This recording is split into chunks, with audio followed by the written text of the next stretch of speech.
Hey guys, so now I'm gonna showing you how to use in search text from Ollydbg64.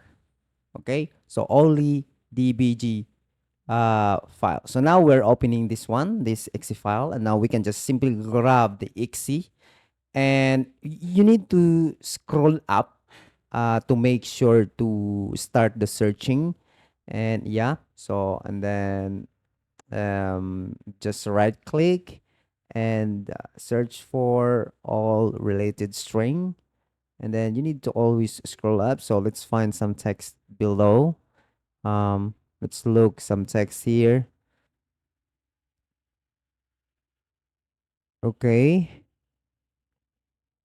so right click and then search, and then okay, as you can see, we are not hitting the right text, so we can try another text. So let's say bias. Right click, so always scroll up, uh, and then search the bias, and as you can see, we hit the bias text, and then we can just simply double click this one and open it to the actual editor, and you can just change the text there and update uh, anything you want. So it's basically you're free to do something. You are free to do like edit or change something by just searching. So this in this case where I am teaching you how to do the searching text. So I think that's basically it.